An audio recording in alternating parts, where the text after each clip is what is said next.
Good morning, everyone. I call the committee to order. We're pleased to welcome back before us our Administrator, Michael Regan, before our committee as we prepare to discuss President Biden's fiscal year 2022 fiscal proposal for the Environmental Protection Agency. Welcome. It's great to see you, and thank you for joining us earlier today at another call. It's been some time since this committee's held a hearing on the EPA budget. I want to thank Administrator Regan for returning before us so soon after his confirmation a little over a month ago. Now, I also want to acknowledge that a leader is only as good as the team around him or her, and I'm just very pleased and grateful with this committee's work to confirm Janet McCabe on the floor yesterday by a 52-44 vote as Deputy Administrator at EPA.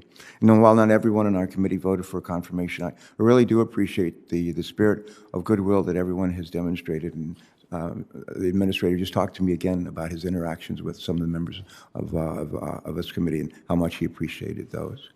I think it bodes well for the work we have ahead of us to ensure clean air, cleaner water, and a brighter future for the American people.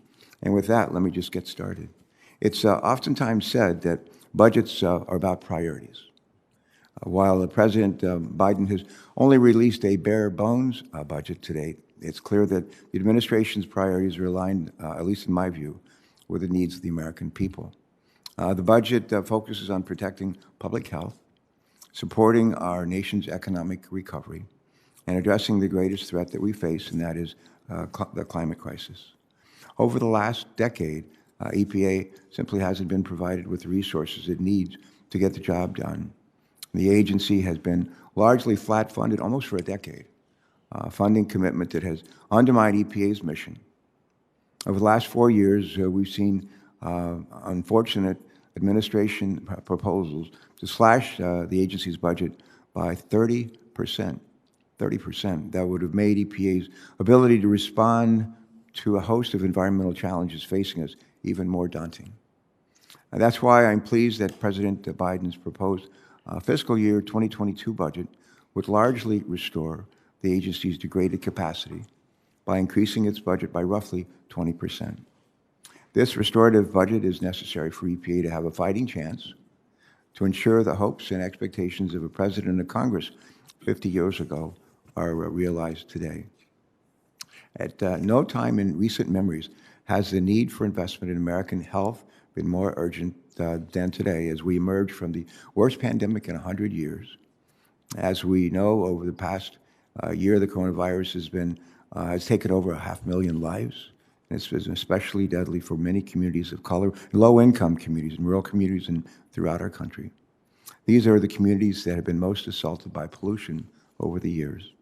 And as co-founder of the Senate Environmental Justice Caucus, along with Senators Duckworth and Booker, I'm gratified to see that this budget focuses on the particular needs of these communities, something that I know that you, Administrator Regan, have prioritized at EPA. I'm also encouraged to see the administration treat the ever-growing threat of the climate crisis with the urgency that it deserves.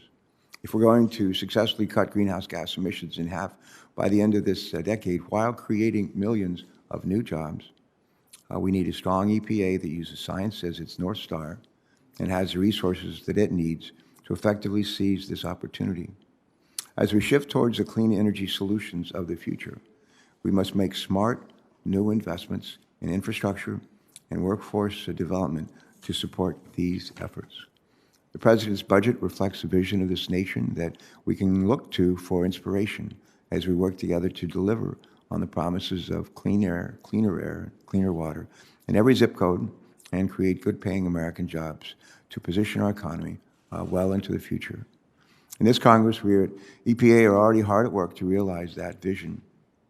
Senator Capito and I, with a whole lot of input from our colleagues throughout the Senate, are drafting a surface transportation reauthorization bill, and we have bipartisan water legislation currently before the full Senate, I think tomorrow.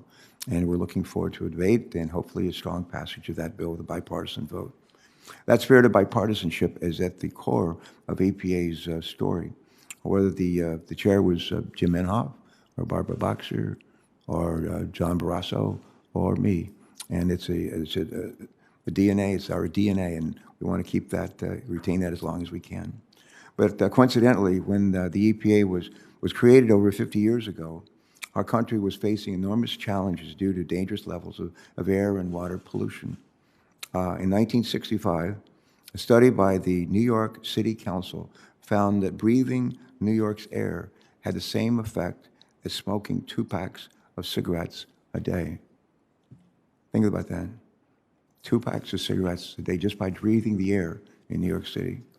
In response, spurred by life-threatening air pollution, not just in New York City, but all over the country, a burning Cuyahoga River in Cleveland, just north of where I went to college, and a host of horror stories born of rampant emissions and discharges across the landscape, President Richard Nixon, imagine that, President Richard Nixon, established EPA with the affirmation of both Republicans and Democrats in Congress. And they tasked this new agency with protecting our air, protecting our water, and protecting our health. And since that time, we have made tremendous progress improving our nation's air quality, providing safer drinking water, cleaning up hazardous waste sites, and protecting against harmful chemicals. And today, we face perhaps even greater challenges: a deadly pandemic, the worst economy since the Great Depression, and the urgent crisis of climate change. And on top of all of that, another challenge persists at EPA, and that is how to rebuild agency morale after years of undermining it. And to EPA's career employees who have persevered through this turmoil, our nation owes you a heartfelt thank you. Let me conclude by just saying this: the challenges before us are great, but as my colleagues, Administrator Regan, oftentimes hear me quote Albert Einstein, in adversity lies opportunity. Lots of adversity, but also plenty of opportunity. We have Joe Biden as our president, our old colleague, as our president, and Michael Regan as EPA Administrator, 2 people who I believe are uniters and not dividers. Now we have an opportunity to come together to face the crises before us, united in common purpose. And with new and capable leadership and strengthened up by a restorative budget proposal, EPA and the rest of us face brighter days ahead, especially if we continue to make more progress on vaccination, on vaccinating Americans. And Michael, we look forward to hearing from you about how you plan to bring us to that brighter future. And with that, though, I want to turn first to our ranking member, Senator Capito, for any remarks that she'd like to make. Welcome, and thank you, Senator Capito. Thank you, Chairman Carper, and thank you for having today's hearing on the EPA's budget proposal for the upcoming fiscal year. Administrator Regan, it's welcome back to the committee, and congratulations on your confirmation. I think this is the first time I've gotten a chance to tell you that in person. I greatly appreciated your commitment throughout the nomination process to regular and transparent communication with Congress, and your presence here today is a testament to that commitment, so thank you. I look forward to hearing more about the President's budget proposal and your vision for the EPA. We all want a government that serves the American people and is receptive to their needs. While we work together to develop bipartisan legislation and policies through regular order, we increase our chances of achieving that goal. I want to thank Chairman Carper for following that approach to developing a drinking water and wastewater infrastructure bill that is on the floor this week. We're all excited about that in this committee, aren't we? Yes. Administrator Regan, I thank you and your team for their technical assistance to our committee staff in developing this bill. It's been absolutely critical. We look forward to pushing for its enacted into law and eventual implementation by EPA. I also want to thank the administration for pushing forward with the publication of the regulatory determination for PFAS and PFOA. And you and I have talked about this many times. Under the Safe Drinking Water Act, following my letter that I wrote to Chief of Staff Ron Klain. Setting drinking water standards that follow the regulatory process is another example of an area where there is bipartisan agreement. I look forward to hearing more from you during this hearing about the status of the agency's activities under the PFAS action plan that was released in 2019. An area where I have real concerns, however, is the direction that the agency is taking and the administration is taking with climate. I do not believe a bipartisan approach to climate regulation is being followed by the EPA so far, and I hope that you can change that. The Biden administration has rolled out historic numbers of new climate actions by executive order. Last week, the administration unveiled a new U.S. nationally determined contribution under the non-binding, Paris Agreement. The administration promises to meet that new target through new regulations. I fear that the Biden administration intends to double down on its regulation of the American energy sector while letting China take our place as a global energy leader. The budget proposal we are discussing today, unfortunately limited in its detail, calls for $14 billion more dollars to be spent on climate across almost every agency.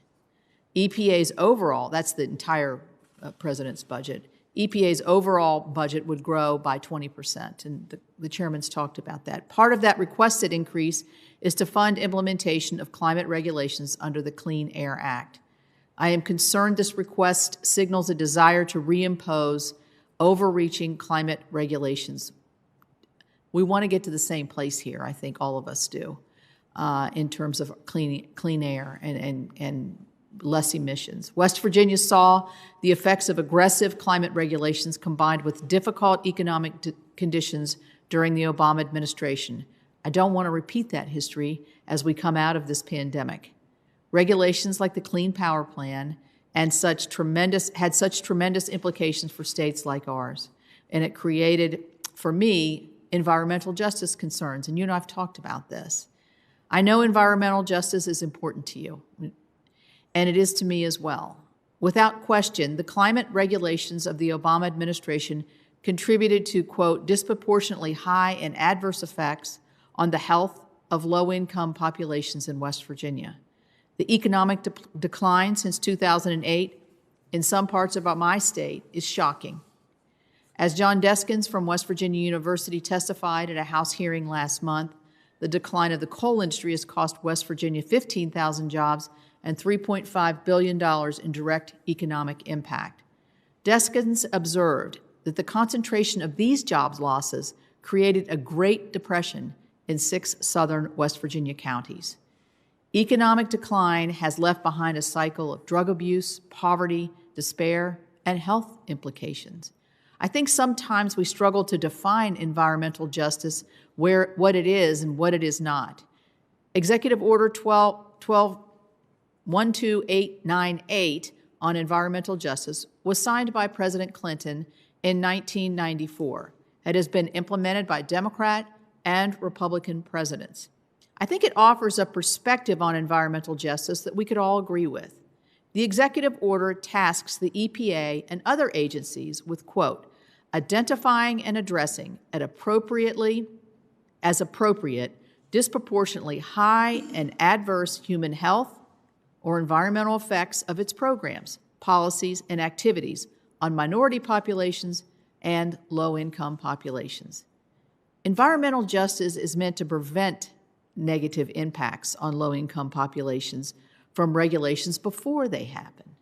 Environmental justice for West Virginia means recognizing that some regulations can harm communities, and in making a decision not to enter a regulation would be maybe the better path. I look forward to discussing with you how we can work together. I appreciate your openness, I really do, to ensure new climate regulations that could present some harm to communities like I've described in my state and across the country, that we prevent those from moving forward. I also look forward to discussing other environmental issues, from ensuring safe drinking water to cleaning up contaminated land, and where these are places where I know we can work together. Thank you again for joining us today, and thank you, Mr. Chairman. Senator Capito, thank you very much for those remarks. After our administrator testifies, I'm going to step aside and let Senator Capito, if you want to ask the first round of questions, feel free. But I'll yield to other members of the committee who may have greater pressing matters to get to. So with that, Administrator Reagan, delighted that you're back, and we wish you and your family all the best. Welcome. Give them, tell them we said hello, and please proceed. Thank you. Thank you. Thank you, Chairman Carper and Ranking Member Capito, and members of the committee. I'm grateful for the opportunity to appear before you today to discuss the U.S. EPA's discretionary funding request for fiscal year 2022. You know, for half a century, EPA has helped provide the American people with clean air to breathe, clean water to drink, and safe healthy land. EPA's dedicated public servants, including 7 staff members who have been with the agency since its inception in 1970, work every day to improve the lives of people across this great nation and have risen to meet the challenges presented to us as a result of the COVID-19 pandemic. Earlier this month, President Biden sent to Congress a discretionary funding request for the Environmental Protection Agency at $11.2 billion. We believe this request will help ensure EPA can continue to meet the essential mandate, set the stage for our nation's economic recovery, and provide the resources necessary to confront our environmental challenges, especially in our most overburdened communities.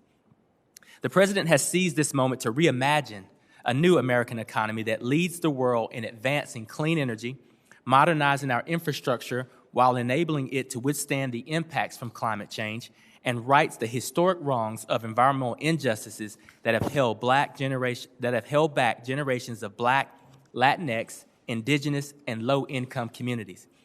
This funding request reflects the understanding that a healthy environment and a healthy economy are not mutually exclusive. They actually go hand in hand. These investments will provide a tremendous opportunity to leverage American innovation, put people back to work, and protect our communities, our families, and our children from environmental hazard and harm. In short, this request recognizes the profound urgency and existential threat of the climate crisis and provides EPA with the resources essential for fulfilling our mission to protect human health and the environment while creating good-paying American jobs. Ensuring access to clean and safe water for all Americans impacts our nation's climate resilience and is integral to advancing environmental justice. At EPA, we've seen that investing in water infrastructure is a win-win for public health and economic development. EPA's Water Infrastructure Finance and Innovation Act loan has helped finance $19.4 billion in water infrastructure and helped to create over 47,000 jobs nationwide.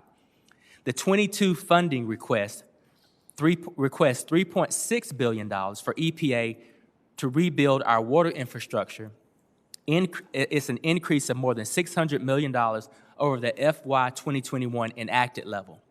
This includes targeted increases to the state revolving loan funds to assist states, tribes, and territories with infrastructure projects that help provide safe drinking water and clean water in communities all across this country. Water infrastructure investments, however, represent only one side of ensuring safe and clean water.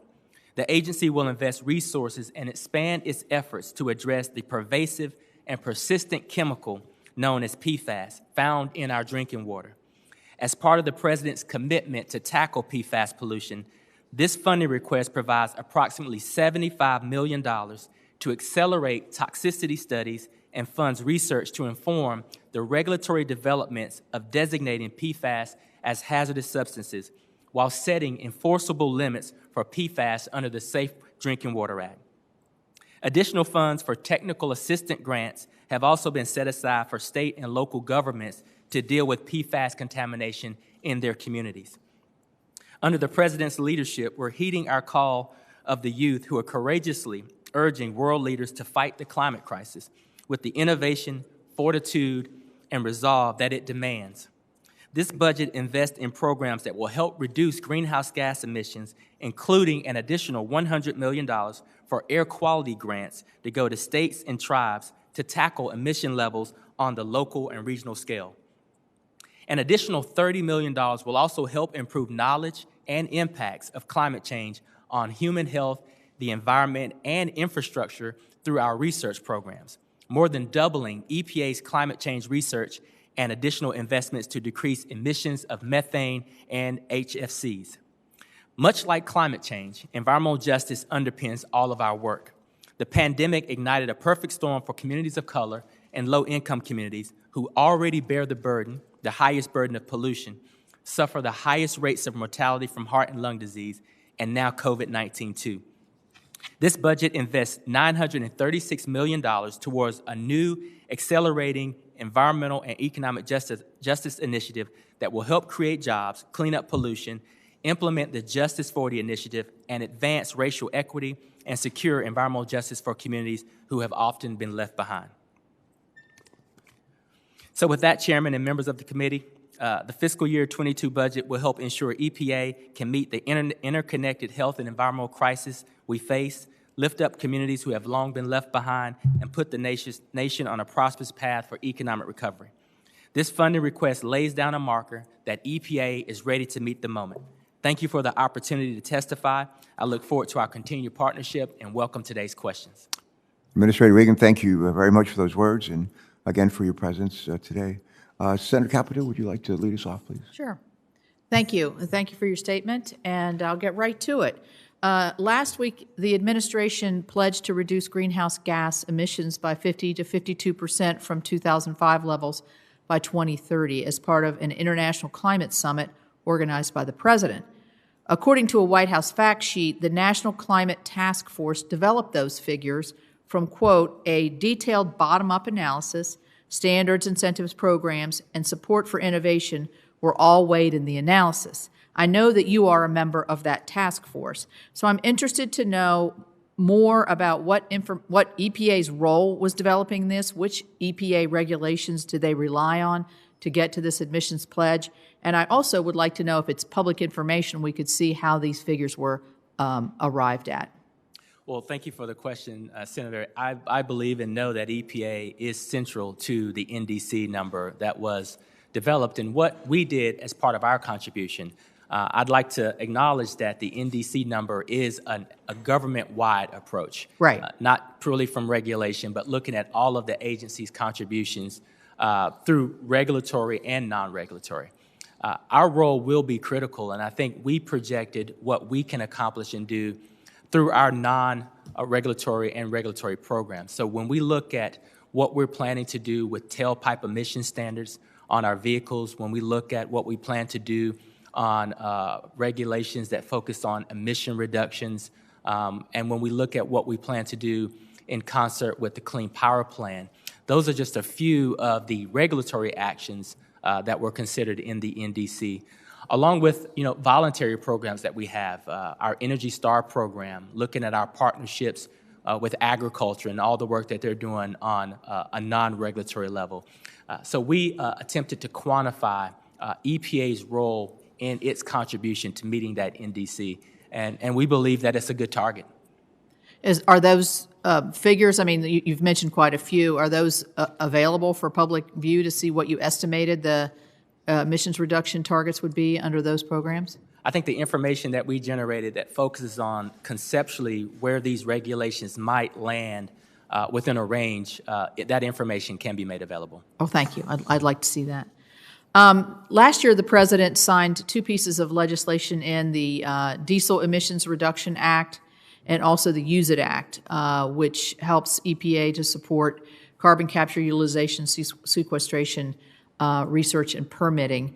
I'm wondering, and this was touted at the time, certainly the AIM Act, which is I think the Diesel Reduction Act. No, I'm sorry. The American Innovation and Manufacturing Act is another one of these. Your HFCs, yeah.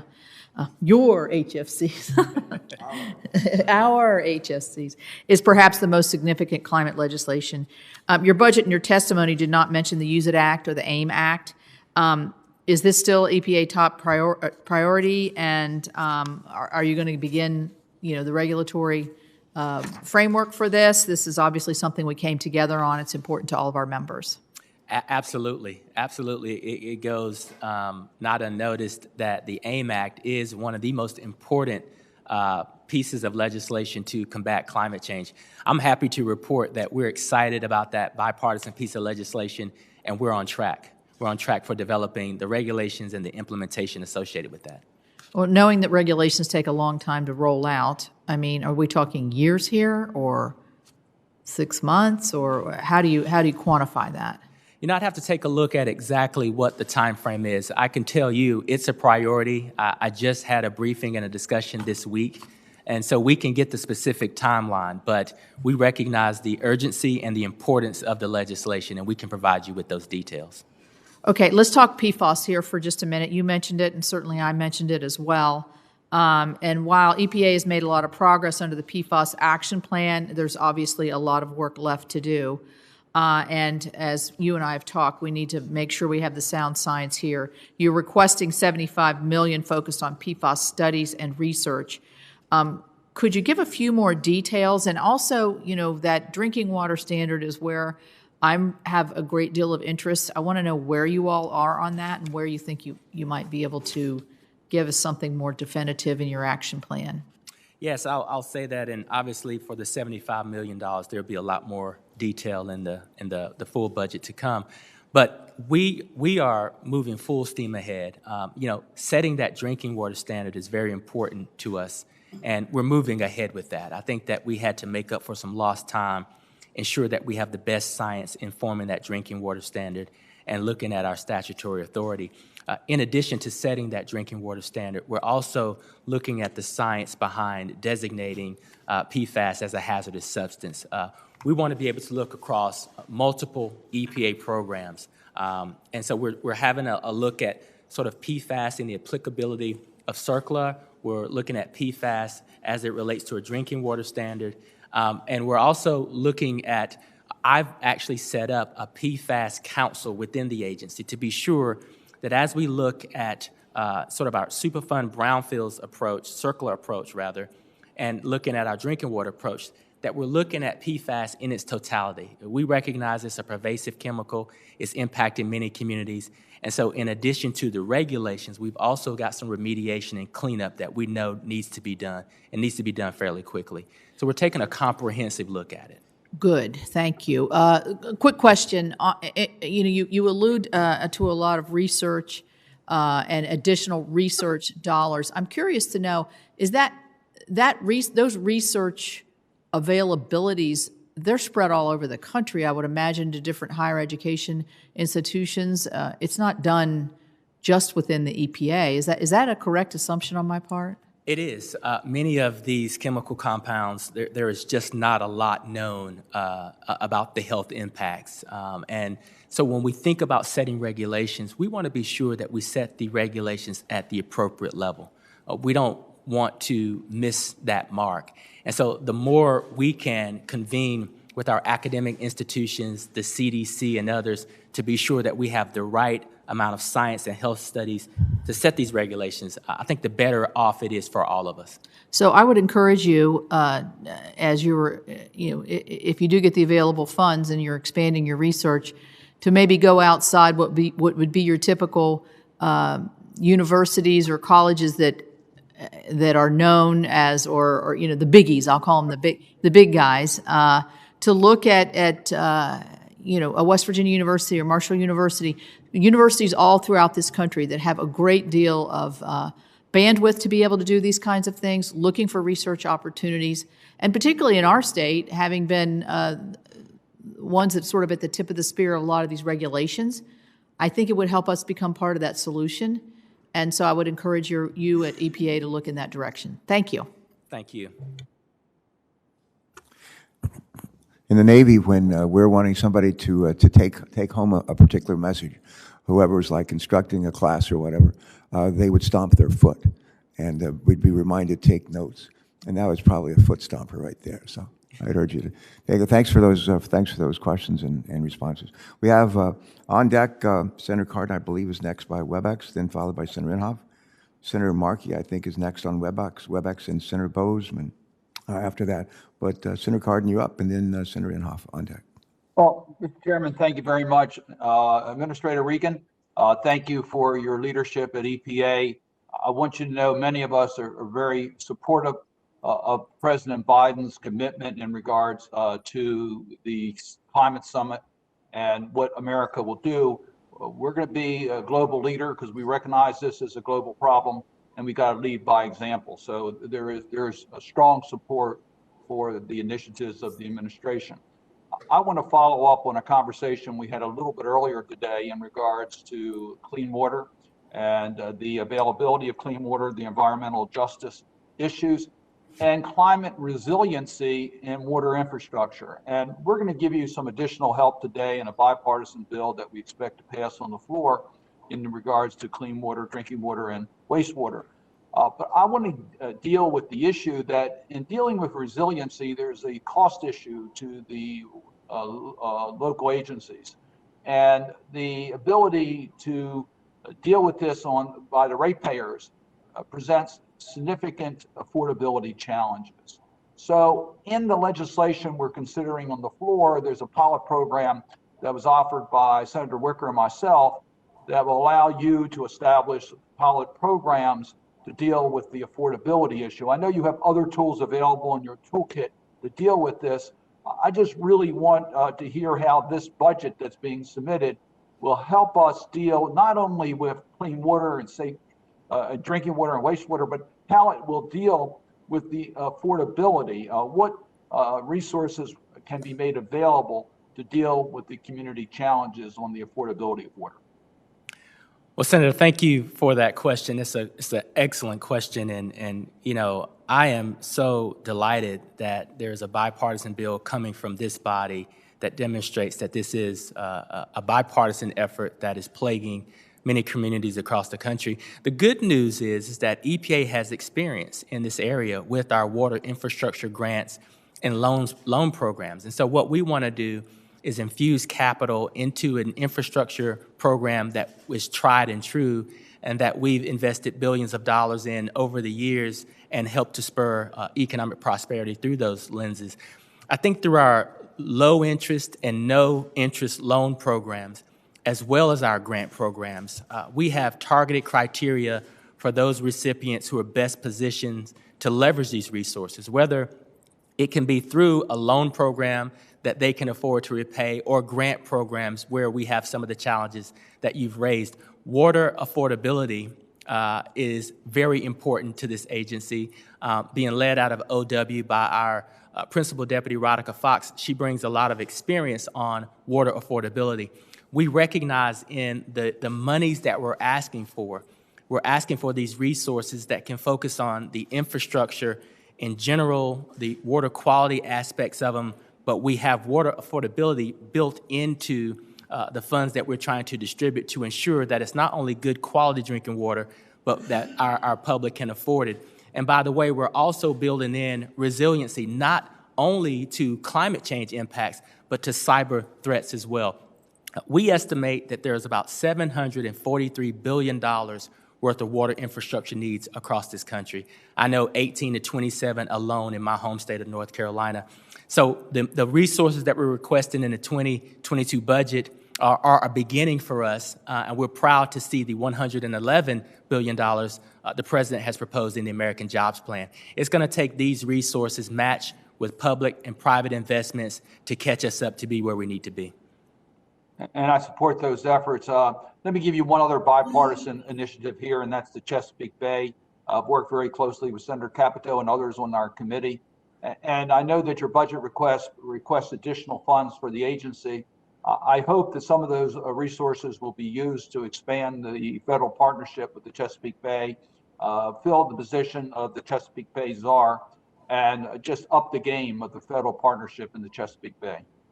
Absolutely. We've requested resources to do exactly what you said, the way you said it, up the game and focus on the Chesapeake Bay, which is a national treasure, both ecologically and economically. And so we are supportive in that area.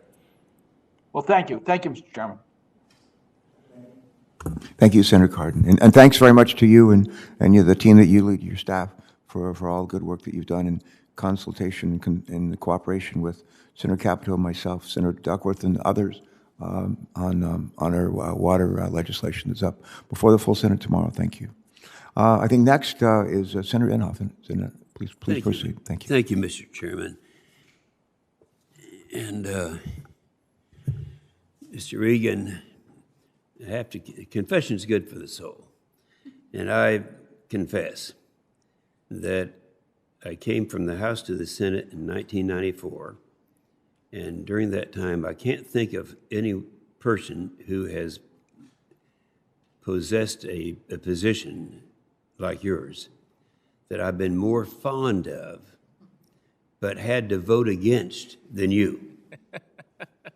And that was, and the reason for that was, I look at all these things that they're attempting to do in this administration, and the job killing, I have a hard time figuring out why we're doing what we're doing. Why would we be encumbered here in the United States with regulations that are going to put people out of business, cause industries to leave the United States, and yet the largest polluter is China? I mean, China right now is building coal-fired power plants at a rate outpacing the rest of the world combined. In 2020, China bought more than 3 times what was brought online elsewhere. And last year, China generated 53% of the world's coal-fired power plants. We generated 19%. Now, I guess I start off with, how do you justify that? Well, I think, Senator, thank you for the question. And are you sure? well, you know, I know it's on your mind and on the minds of others. And I think what we saw last week was the president rallying the world to begin to address this issue, and China was at the table. I think that with the American Jobs Plan and the direction we're headed, it's not solely an opportunity just to mitigate against climate impact. It's an awesome opportunity for us to lead in technological advancements and create jobs. We know that the markets are trending directionally in this way, and I believe that's why the U.S. Chamber of Commerce and and organizations like the Petroleum Institute are on board with looking at regulations that really pursue deep cuts in methane. The reality is that with CCS, with methane technologies and others, America is poised to cut deeply these greenhouse gases, but also deploy these technologies internationally. So we have an awesome opportunity to grab onto this and not only create jobs domestically and ride the wave of where the market is going, but export these technologies as well to get these deep emission reductions that we need to get. Now, under this agreement, and this is kind of reliving what happened in the past, China gets the free ride. China doesn't have to, they can continue for their growth in those generations of energy for 15 years. And then you have India. In India, I assume, I haven't heard anything recently since this has reemerged, but initially in the initial Paris Accord, India was demanding billions and billions of dollars. I was looking for that figure and I can't find it now. But anyway, and so yes, they join in. Well, why not? I can understand that. In the case of China, I would say the greatest threat that we have with China is that we have to comply. Have you done any kind of a study that what the EPA regulations will be needed in order to meet President Biden's new Paris climate commitment? He's made a commitment, what we're going to do in the United States. What's going to be the cost of that commitment?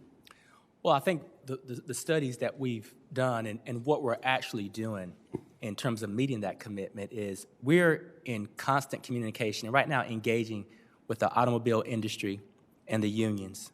We're engaging with many fossil fuel companies. I was on a call with EEI membership just 2 weeks ago, CEOs from the power plant sector, discussing exactly what we need to do to structure a process where we deploy the right technologies, keep these jobs in America, and get the jump on reducing greenhouse gases and methane. And so... Yeah, but you know, Mr. Regan, since they have to meet these requirements, have we analyzed to see what the cost is going to be, and that would be incurred by industries here in the United States? Now, those industries, some of them may take the position that, well, we can go to China, we can make more money if we move our operation to China. And that's the concern that is out there. Let me ask in a different way. Last week, I introduced legislation that would ensure that China is held to the same emissions reductions commitment as the United States. Now, isn't that common sense? You know, Senator, I just see America as a leader, and the president's jobs plan isn't really following China. It's really looking at where the markets are driving and how we really harness the technological advancements that we're seeing. We're talking about CCS. We're talking about these deep methane cuts. We're looking at electric vehicles and talking with our automobile industry that believes they can get there in a time frame where we can have all of those jobs homegrown. I think this is a huge opportunity, and the president thinks this is a huge opportunity for a government-wide approach to look at how we leverage resources to build American jobs, leverage technology in the market, and by the way, get some really deep emission reductions from methane and CO2. Okay, have you done anything to determine what EPA regulations are going to be needed to meet the requirements? What we're doing now is we've provided sort of a range of how we think we play in that NDC number. And as we develop our regulations, we will do the cost-benefit analysis. We'll look at the cost of technologies. And to answer your question directly, as we look at these regulations, there will be a number of technologies, timelines, and paths that we'll be discussing with those who are regulated. And it will be that combination of things that will ultimately yield a regulation that determines that final number. So it's a work in process. Well, it's a work in process, but you don't know, and I don't think there's any way you could know at this point what it's going to cost to comply with those regulations. They're going to have to do things that is going to be more expensive to operate. I think we all understand that. My concern is that China will not have to do that. There are many industries here in the United States that would actually benefit from more regulations in the United States because all they have to do is move to China and there won't be any regulations there. Yeah, Senator Inhofe, I hate to do this, but you're about 3 minutes over. Yeah, I know. And, so I'm going to ask you to hold it there, and if you have some further questions, we may have some time at the end. If not, I know the administrator would be happy to. Yeah, the reason I went over a little bit, Mr. Chairman, is that I can't stay for longer. All right. And I wanted to be sure. Well, I want to make sure. I want to make sure that you had a chance to get the point across that some things could happen to actually benefit some of our industries, encouraging them to leave and go to China and actually perform better. But we're the big loser here in the United States. I've run companies. I did that for a living before I got here. Thank you very much. You're quite welcome. Thank you. Next, Senator Markey. Senator Markey on WebEx. Senator Markey, welcome. Let's see. Is this...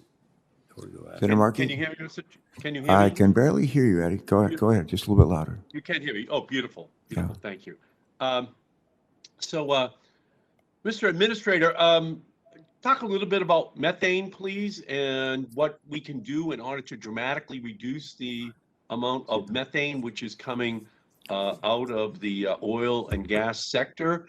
And again, just very clearly that, you know, it's 80 times more powerful as a pollutant than CO2 in terms of increasing the greenhouse effect, while simultaneously it's, especially in the oil and gas sector, the easiest thing to do in order to just eliminate that methane from going up into the atmosphere. So could you talk a little bit about that and what the plans at the EPA will be to deal with that issue? Well, thank you for that question, Senator. And yes, methane is a potent, very potent greenhouse gas. And, you know, we've been laser focused on this topic from day one. As I mentioned in my previous answer, we've been having conversations about how we best regulate methane emissions. And the president has charged us to propose a rule on methane regulations this September. We know that there are a great deal of technologies and the application of those technologies that make sense from a cost competitive standpoint, as well as an opportunity to demonstrate in this country how we can reduce methane emissions while looking forward to exporting and leveraging those technologies in other countries. We're having conversations with the industry. We're having conversations with our internal technical experts, and we're being driven by the science. We believe that there's a good convergence of what the science calls for and what the market can tolerate. No, I agree with you 100%. I just think that this is something that's relatively easy for the industry to deal with, but again, it's going to require strong rules that are put on the books. And with regard to the tailpipe emissions standards, or another way of saying that, just increasing the amount of the efficiency of all the vehicles which we drive in our country. In Massachusetts, we work along with California in order to set the highest possible standards. So what's your goal on that as well? You might have seen earlier this week, we are revisiting the California waiver situation. I think we've taken step one of two steps to do what I believe we should be doing, which is to respect the statutory authority and the opportunity for states to lead, and California is leading in that regard. And in concert with that, in mid-July, we'll be looking at proposed rulemaking that looks at the reduction in tailpipe emissions that we believe we need to achieve for vehicles between now and 2026. And following that, we'll have another bite at the apple where we look at vehicles from 2026 and beyond. I think we are on pace to do some amazing things. And by the way, stay in pace with where many in the automobile industry have pledged to go on electric vehicles and the market demand for those vehicles. Exactly. When General Motors says they plan on not making any additional internal combustion engines after 2035, well, that just sets a standard that if we codify it, we put it in the books, we've got a real chance then to have the whole industry follow that leadership. And on the question of environmental justice, Congresswoman Cori Bush and I have introduced an environmental justice mapping and data collection act that we can make a law in the country that ensures that we actually identify all those communities in the United States that have been adversely affected by environmental injustice over the years. Could you elaborate again on what the Biden administration's plan is in terms of focusing on those communities, and how helpful would an environmental justice mapping bill be to help you to do that job?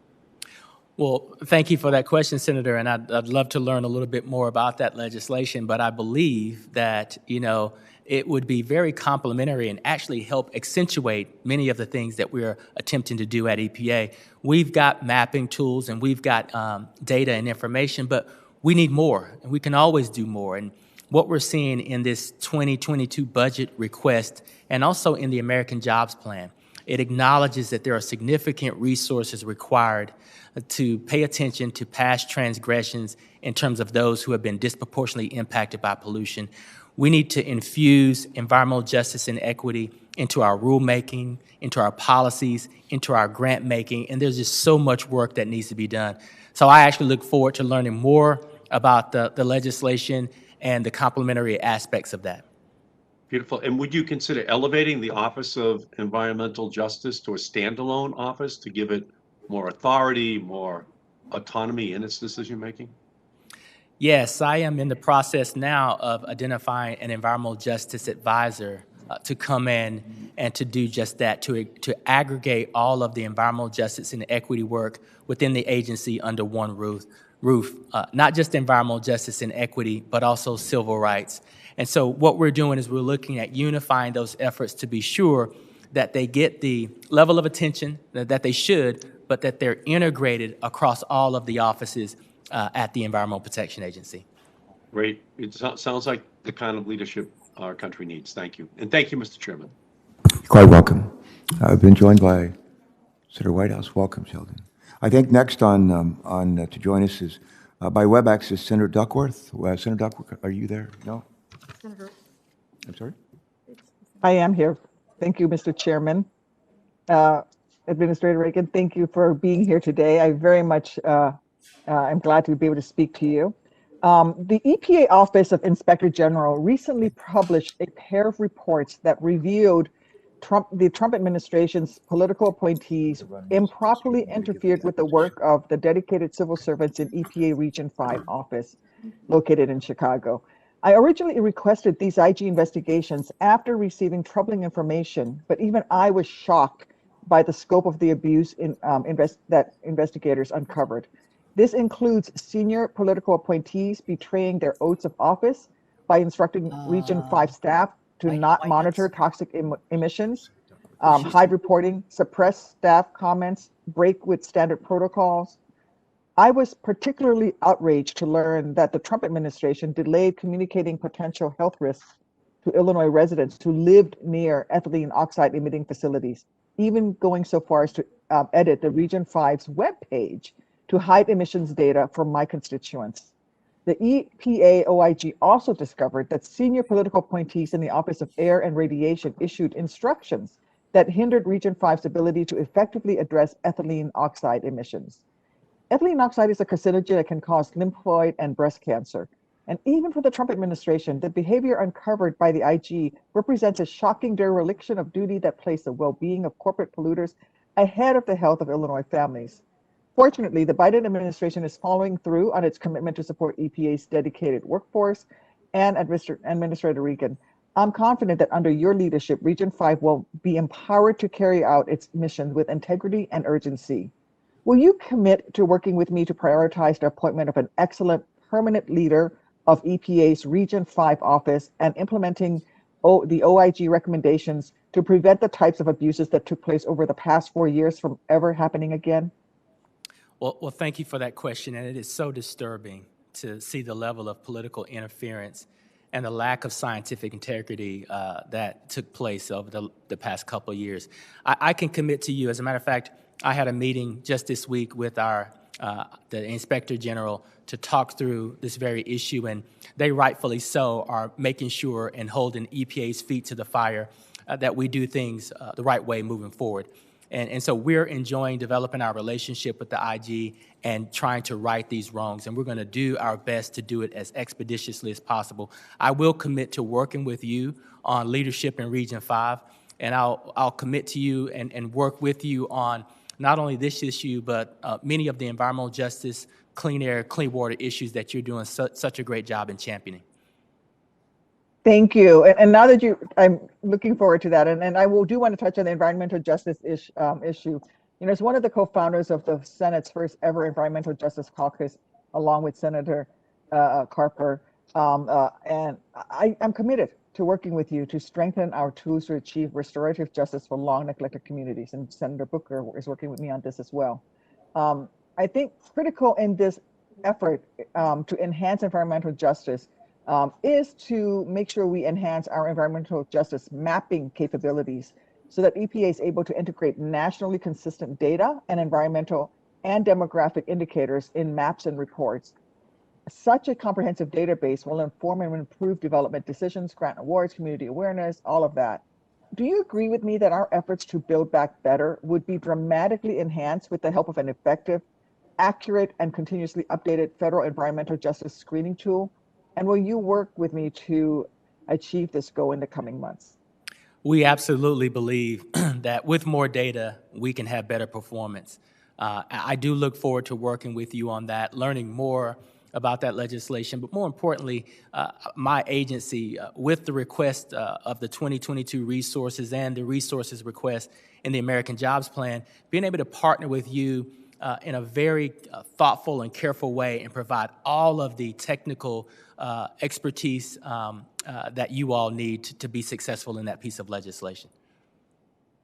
Thank you. And just to close, I only have a little bit of time left. Could you explain how passing the Drinking Water and Wastewater Infrastructure Act, along with implementing the American Jobs Plan, would put our nation on a critical path towards eliminating lead service lines and upgrading vital sewage systems across the nation? Absolutely. These are critical investments. EPA's estimate is this country has about $743 billion worth of wastewater and infrastructure needs as it relates to water quality. We know that lead is not only harmful to everyone, but significantly harmful to our children, reducing IQ, ability to pay attention, and other serious issues. With the legislation that you all have championed in a bipartisan fashion or are championing, and with the 2022 budget request at EPA, in addition to the American Jobs Plan that is led by the president, we're beginning to take a look at how we really begin to spur job creation, focused on infrastructure improvement to improve water quality for every single person in this country, while also protecting and mitigating from climate change impacts and cybersecurity threats. There are so many wins in this equation, I cannot see why we would not pursue it in the fashion that we are collectively. Thank you so much, Mr. Administrator. I yield back, Mr. Chairman. Thank you. There's nothing to yield back. Oh. All I right. went over time, I'm sorry. Senator Capito, that's okay. That's all right. That's all right. Senator Capito, what do you think we should let go next? Senator Whitehouse, since he's here in person, live and in person, what do you think? Why not? He's a little sketchy, but we'll go with it. All right, Sheldon, you're recognized. Please go ahead. Welcome, Administrator. It is wonderfully good to see you. The Trump administration over and over again failed to follow science and tried to replace people who understood science with people who were shills for polluting industries. You have announced that you're planning on investigating the scope of that problem within EPA, and you've already replaced some of the more egregious appointments whose original appointment was not consistent with the law. I congratulate you on that. What can you tell me about the status of the EPA internal investigation into meddling with the science on which your agency is supposed to depend? Well, thank you for that question. And we've a couple of things. I think we're taking a careful look at what the IG reports are revealing to us, which are alarming. I am, listening to the agency experts, and I know many have cast the SAB and the KSAC replacements as being political, but it's the exact opposite. What I did was sought the expertise of the career scientists and the career staff to better assess who should be in these seats advising the agency. And what we determined, as you stated, was the previous administration followed a process that was unlike any process of any previous administration, both Democrat and Republican. And what it did was it soiled the process in itself. So we hit the reset button. And what we are aiming to do is invite those who previously served and those new individuals that want to serve to reapply and provide the best scientific experience to us. While we're doing that, we're also following the advice of our science and doing a complete review of many of the regulations that were put forward in the previous administration and doing a full accounting. That was directed to us by the president, and that has been my goal, to take a look at all the regulations that lack the scientific integrity or the legal acumen, and where we see that lacking, we're going to revise those regulations. Do you think that this conduct under the Trump administration was a kind of mass coincidence of some kind? I think that the previous administration made poor decisions that lacked scientific integrity and Do you think there was a reason the level for of it? transparency. Do you think there was a reason for it? I don't pretend to know what the intentions were of those individuals, have not spoken with them. What we've chosen to do is focus on where things have been done incorrectly or lack that scientific integrity or legal integrity. We're righting those wrongs. If it turns out that a lot of these examples were driven by the same force, were interconnected in some way, would that be worth EPA knowing? Or are you simply going to treat this as if this was just some kind of peculiar mass allergy to science that had no impetus behind it, no force behind it, no purpose behind it? I think as our staff reviews, especially our general counsel reviews the actions that we're taking a look at what actually occurred, what the motivations were, and based on recommendations that I'll get from my general counsel, that we'll get from GAO, that we'll get from the Inspector General, we'll govern ourselves accordingly with the evidence as it's presented. Well, the great questions are always who, what, where, when, and why. I urge you not to overlook the why. At the same time, the White House has announced a task force on scientific integrity with a similar responsibility, but beyond the EPA, to reach across agencies of government and ferret out examples where the science was deliberately overlooked or ignored, or where special interests got access to the process so that they could put their honchos in instead of people who actually understood the science and were willing to act on it. How is that going? Do you have any visibility into that process?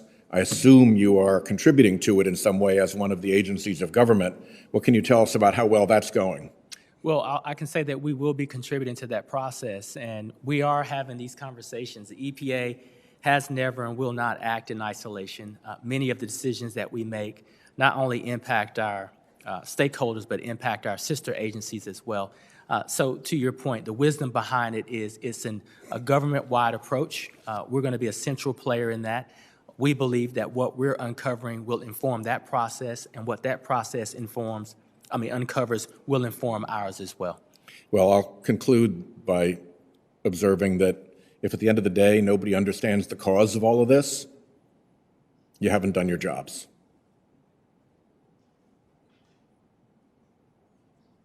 And the time is up. Senator Whitehouse, thank you for being here and for those questions. My notes here indicate that Senator Stabenow may be ready to join us on WebEx. Senator Stabenow, are you there?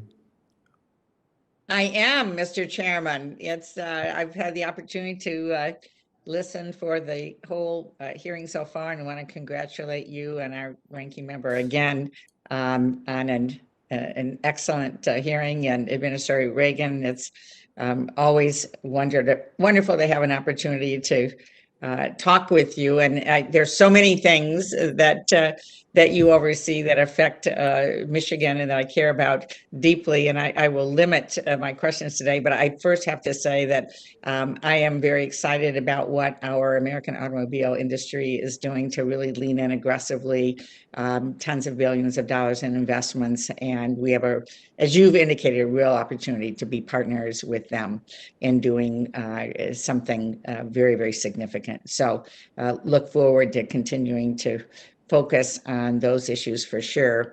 I want to follow up on something you and I have talked about privately, because we're surrounded by water in Michigan, and of course, and in fact, the Great Lakes are warming faster than the oceans, which is incredibly concerning to all of us, and we're seeing real world economic impacts right now of what is actually happening to damage shoreline and buildings, homes, and a whole range of things. But so it's critically important that we strongly fund the Great Lakes Restoration Initiative, GLRI. Since 2010, when I authored it, we've had $2.8 billion for projects throughout the Great Lakes region.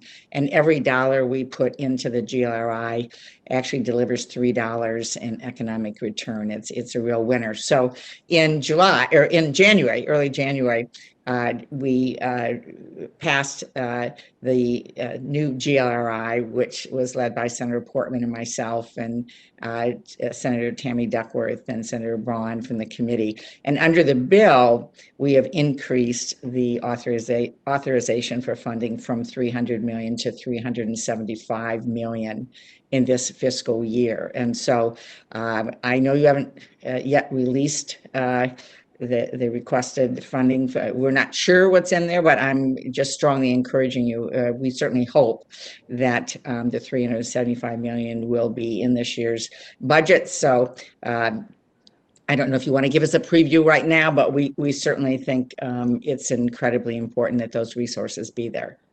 Well, I can tell you that we agree with you that the resources should be there, and we will be able to give you the full details of just how many resources are there, but we support the resource request. Thank you so much. And let me now turn to something else related to water that I know you have a lot of experience with and other colleagues have been talking about today, and that's what's happening on PFAS. Even though Michigan has established its own drinking and groundwater standards for numerous PFAS, and I think we're one of the few in the country to really do that.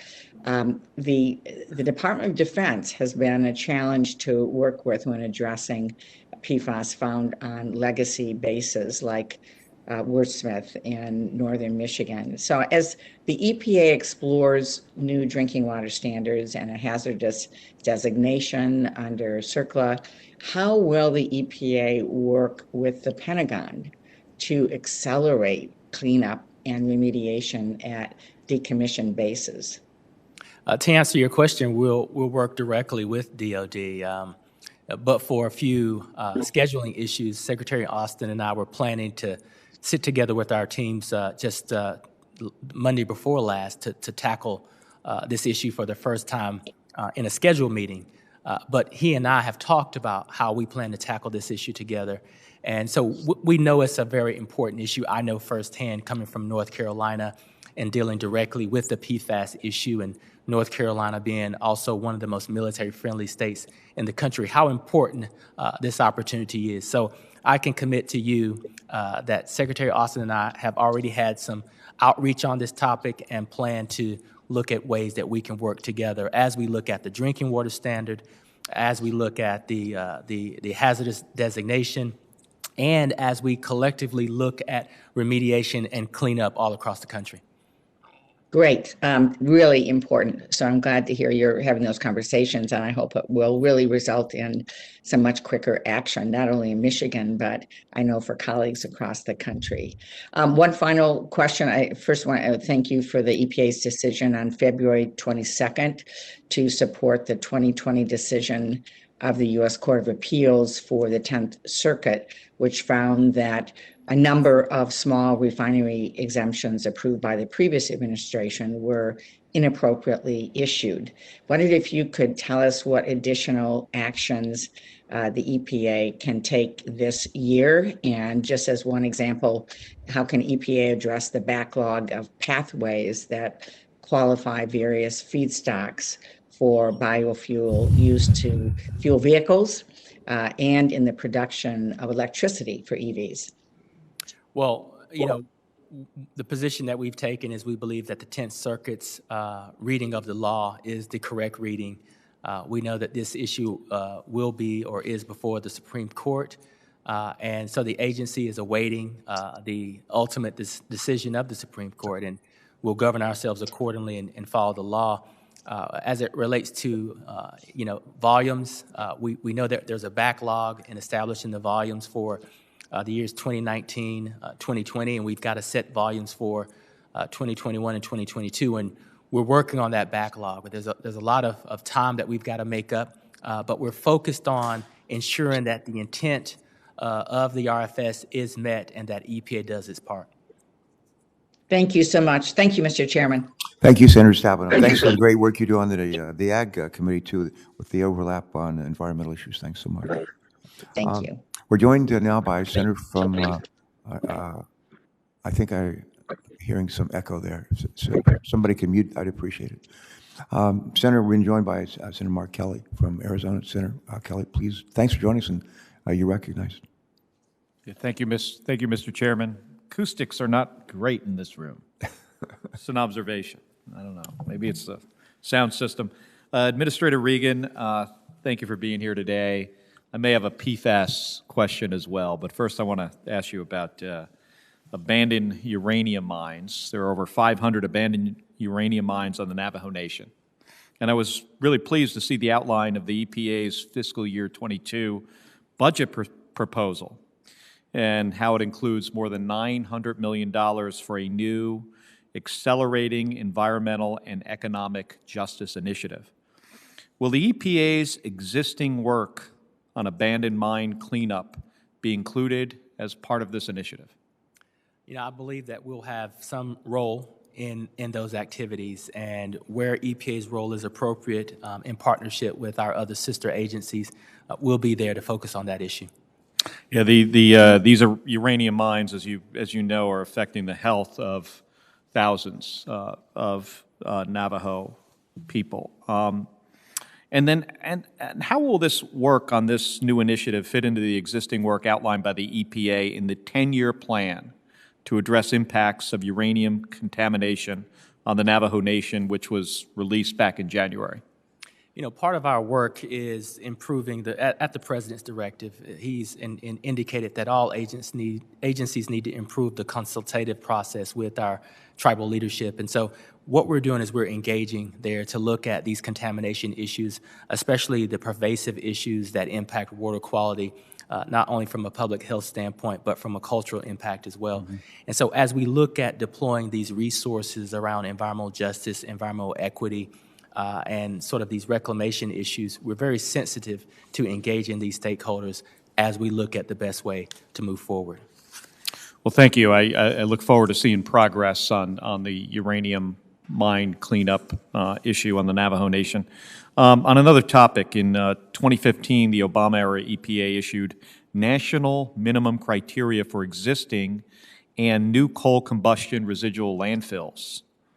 So these regulations, which were finalized in November of 2020, included a pilot program which allowed facilities to conduct alternate liner demonstrations. And two Arizona facilities, the Coronado Generating Station and the Apache Station, they each applied for the program in November of 2020, but to date, the EPA has not provided an update on these applications. So they applied for this program to conduct these demonstrations with this alternate liner in their landfills. And this delay is jeopardizing the success of these pilot projects and placing significant costs on these facilities in the state of Arizona. So given that there's no active litigation related to this rule, what is the EPA's timeline for reviewing the CCR Part B applications? I just recently had a briefing on this a couple of weeks ago, and I think that as we're taking a look at the past actions of the previous administration, there is an analysis being done to ensure that as we made decisions, especially as we look at lining and technological opportunities to prevent water quality impacts, that the best science was used to protect public health. I know that my team is actively reviewing these applications. In terms of exactly where we are in that review process, I can have staff get back to you on that, just so that you all have some certainty and know what to expect. Would really appreciate that. And you know, I know Senator Stabenow asked about PFAS, and we don't have much time. We have an issue, as you probably know, at Luke Air Force Base recently, which is right outside of Phoenix. They had to issue some warnings to households and businesses near the base about elevated PFAS contamination in the drinking water. And this is in addition to existing PFAS contamination around other bases, Davis-Monthan in particular, which is in Tucson. And these contaminations are especially concerning to me because it's Arizona, and we don't have a lot of water like other states do, and aquifers are an important source of our drinking water. And as drought conditions worsen, that becomes more critical. So, and just tell me if you already answered this for Senator Stabenow, but I understand you announced the creation of an EPA Council on PFAS yesterday. Now, how will the work of this council help EPA provide a national drinking water standard or promulgate circular regulations? I think it's complementary to that. I know for sure that when we look at the increase in the 2022 budget, when we look at the President's American Jobs Plan, there are significant resources there to take a look at PFAS. And so as we continue the work that we're doing to set the drinking water standard and look at the proper designation, what I've decided to do is instruct this council to look across EPA more broadly so that we can go beyond just the drinking water standard and looking at the designation and think about comprehensively across all of our programs, what can we do to bring the full force of EPA to begin to remedy these issues that we're seeing all across the country. And in addition to setting these standards and designations, as you know and as you rightfully pointed out, there are a lot of remediations that need to occur. We need to have resources at the federal level to begin to jumpstart some of that cleanup now. I spent about an hour and a half yesterday with individuals from all across the country outlining for me personal stories about their particular impacts and exposure and family loss and personal loss based on PFAS. This is a top priority for this administration. Well, thank you for making it a priority. I really, really appreciate that, and thank you, Mr. Chairman. You're welcome. Thanks for joining us today, Mark. Senator Ernst, good to see you, and you're now recognized. We've been joined by Senator Sullivan, who I think is on deck. Great. Please proceed. Thank you, Mr. Chair. And thank you, Administrator, for being in front of us today. I appreciate it. And as an Iowan who strongly believes in our renewable fuel standard, we will start in that area. So, Administrator, recent studies indicate that the greenhouse gas reductions from the first generation conventional corn ethanol are almost 50% relative to gasoline. When properly administered, the RFS has the ability to dramatically reduce emissions from our transportation sector. But I am growing increasingly concerned that every time an administration official talks about biofuels, they only do it in the context of the new fuels and the new markets, such as aviation and marine fuels. So can you please set the record straight on where the administration is with their commitment to ethanol and biodiesel usage in the transportation fleet of today and of the future? I think that's an excellent question, and I'll say that the President has indicated from day one that agriculture is at the table. Secretary Vilsack and I are having these conversations, and, you know, there is no intent in terms of exclusion when we talk about the promising future of electric vehicles or when we talk about the promising future of advanced biofuels. The reality is that as we talk about these promising futures, we have to deal with here and now and a glide path to get to these promising futures. And what we know is that ethanol plays a significant role in providing those resources here and now today and will evolve as we start to look at the new futures for advanced biofuels and electric vehicles. So do you think that corn ethanol will still continue to have a place, and do you see it having a larger role in the future, a smaller role? What do you anticipate? You know, I think that's where I'm engaging with the ag community, with Farm Bureau, with ag CEOs, to best determine where they believe the markets will go, to best understand where they believe the evolution of ethanol will be. And it's our jobs to ensure that that vision coincides with the vision that we see for the lowest carbon economy in the future. No, I appreciate that, and I hope you continue to work with those stakeholders. They will be very valuable in providing input, but, you know, again, strong advocate for the RFS, and I think it has a significant role to play in reducing greenhouse gas emissions. And Administrator, in a recent House hearing, you said, in regards to WOTUS, we don't have any intention of going back to the original Obama waters of the U.S. verbatim. And that was welcome news to me and to many of Iowa's farmers and ranchers. And now that you've committed to not reinstating the exact Obama rule, what should we expect to see if you decide to make changes? Will it be something that goes even further than the Obama waters of the U.S. rule, or will it be something closer to the President Trump administration's rule? You know, I think that that statement was to indicate that we're just not going to pull a rule off the shelf, especially after we've learned so much over the years. So that's not to be dismissive of what was done in the past, but I think there are some lessons learned.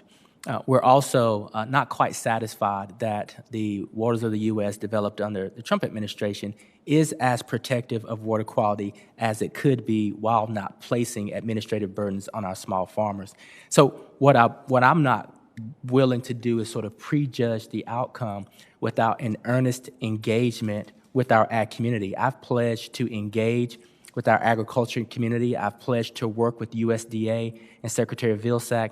We are going to set up a structured stakeholder engagement where we actually sit and listen to those who are impacted by our regulations and come to some conclusions on what's the best way to move forward without ping-ponging back and forth, protecting our water quality and not overburdening our farmers. Good. Stakeholders, again, very, very key here. The Biden administration has had two recent opportunities to demonstrate that low-carbon biofuels have a place in their greenhouse gas reduction efforts. A $2.3 trillion infrastructure bill, and most recently in the new 2030 emission target released last week. But neither of these contained much mention of or support for biofuels. So I am growing, again, increasingly concerned that every time the administration talks about biofuels, that they continue to do it in the same manner. So as we're looking at that, can you agree that advanced biofuels should be part of the nation's strategy to address carbon emissions? I think the president's very clear on this, that agriculture is at the table and that biofuels plays a role in reducing our carbon footprint, and so do many of the voluntary practices of our ag community to capture carbon and to operate in a sustainable manner. So again, I think the president's been very clear that agriculture is at the table and plays a significant role. Good. And we would love to hear our administration officials really talking about the place that ethanol and biodiesel play, whether it's reducing greenhouse gas emissions or otherwise providing affordable fuels to our American citizens. So, we really want to hear more about that to understand the commitment behind the RFS from this current administration. Thank you, Administrator. Really appreciate your time. Thank you. Senators, thanks so much for joining us and raising those important issues. Senator Sullivan's joining us. Senator Sullivan, welcome aboard. Thank you, Mr. Chairman and Administrator. Welcome. Congratulations again on your nomination and confirmation. I want to talk a little bit about this issue that's been highlighted a lot by the Biden administration on racial equity as it relates to environmental issues, job opportunities, and I want to talk about the very large population of Alaska Natives in my state, who I think often get left out of this conversation on racial equity. Two areas, water and sewer, and broader economic opportunities. So as you and I discussed, there's over 30 communities in Alaska, and it shocks most Americans, that don't have water and sewer, don't have flush toilets, don't have running water. And, when you get up to Alaska, Administrator, you'll see these are some of the most patriotic communities in the country. Alaska Natives serve at higher rates in the U.S. military than any other ethnic group. Can you commit, again, to work with me? We've had a number of good bipartisan pieces of legislation through this committee to help disadvantaged communities that essentially don't have water and sewer. Most Americans assume every American has that. We don't. Thousands of my constituents. It's really outrageous, and I'd like very much your commitment. I think you're committed to that, but that's certainly, in my view, a racial equity issue. I'll tell you, we are committed to it. I recognize that in Alaska, there's about $1.2 billion to $1.5 billion worth of wastewater and water infrastructure needs. And you'll see that that's central to the 2022 budget request here at EPA, is to provide those precious resources to those who need it the most. But you'll also see that request in the American Jobs Plan with that $111 billion request. Your state and so many states, we estimate $743 billion worth of water infrastructure needs.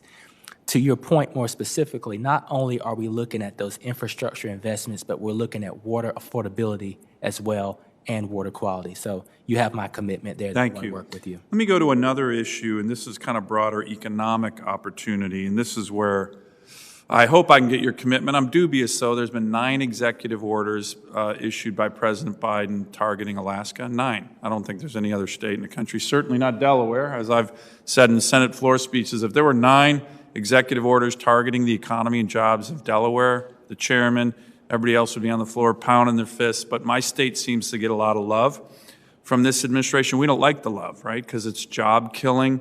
It's going after oil and gas jobs. Let me show you a chart here very quickly. I think I've showed this to you before, Administrator. This is from the American Medical Association, if you can see this. This was a study from 1980 to 2014. What places in America did life expectancy go up or down? In my state, it went up the most. The purple, the blue, that's up to 13 years. In 25 years, people lived longer.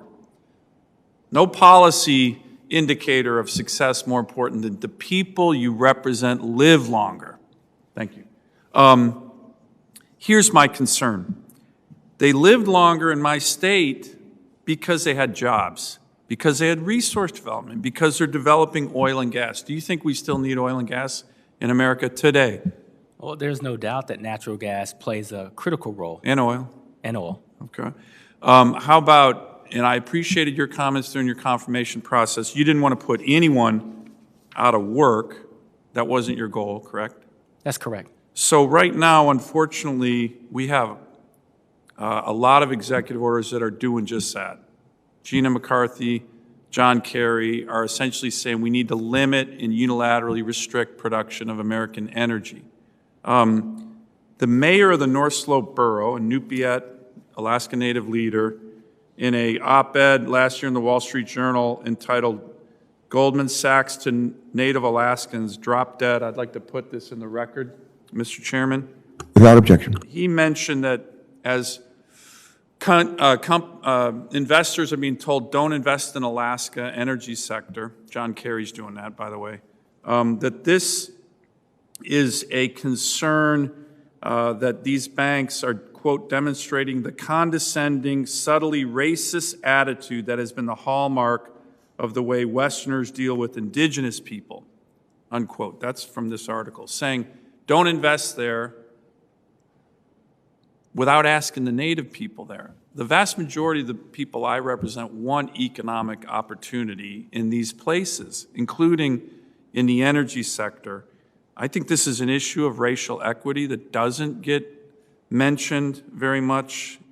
There's this project, the Willow Project, that we've talked about, 2,000 direct jobs at stake right now the Biden administration has put on hold. Administrator, can I get your commitment to continue to work with me not to kill these really important American jobs that have already been permitted, that in my state often impact Alaska Native communities overwhelmingly, and they're overwhelmingly supportive of them. I think it's putting racial equity on its head to target oil and gas jobs in communities that are primarily indigenous. What's your thinking on that? You know, my thinking is, and I think I'm proud that this administration has pledged to put environmental justice and equity at the center of all we do. Is it racial equity, environmental justice to put Alaska Natives out of work just because they work in the energy sector? Well, what I can say there is I know that the president has put a pause on these types of activities, and this actually falls in Interior's bailiwick, Secretary Hollins. So my pledge to you is to partner with you to be sure that everything that we do is racially sensitive, equitable, and culturally sensitive.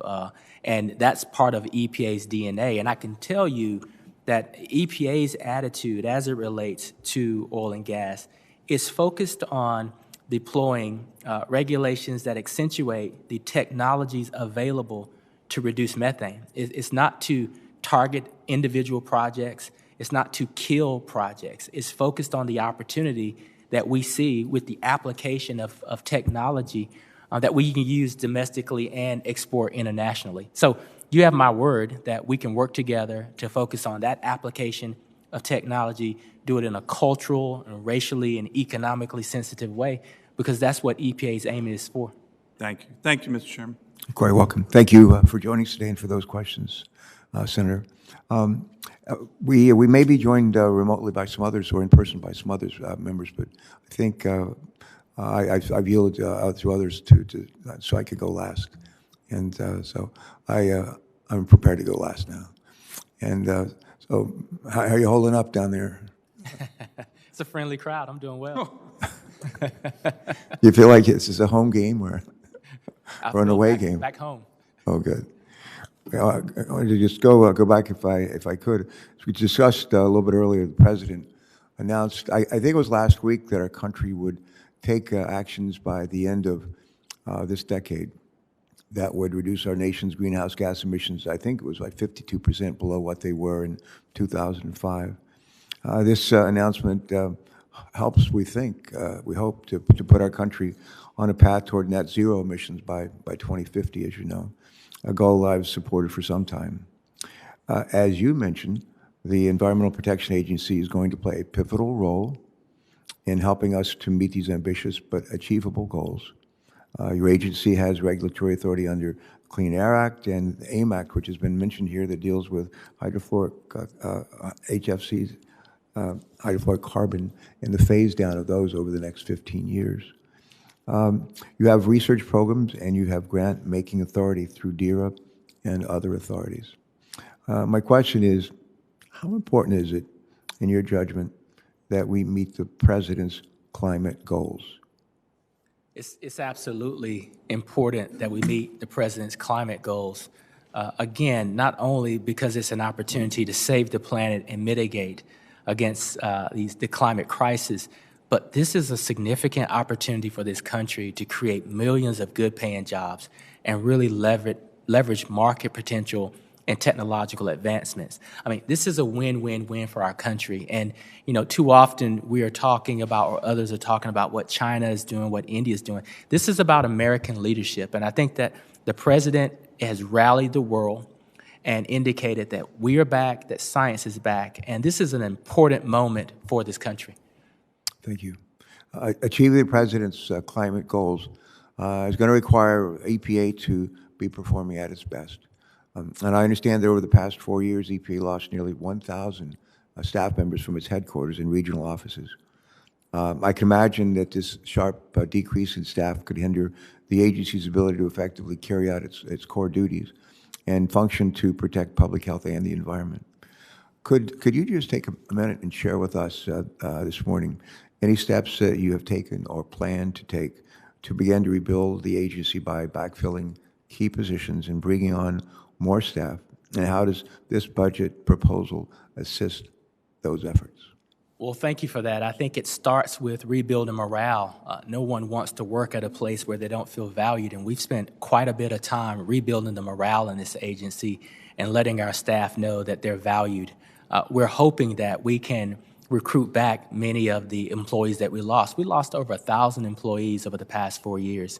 But we don't only want to look at what we lost. We also want to recruit and retain the best and the brightest, because we're looking ahead. We're looking towards the future.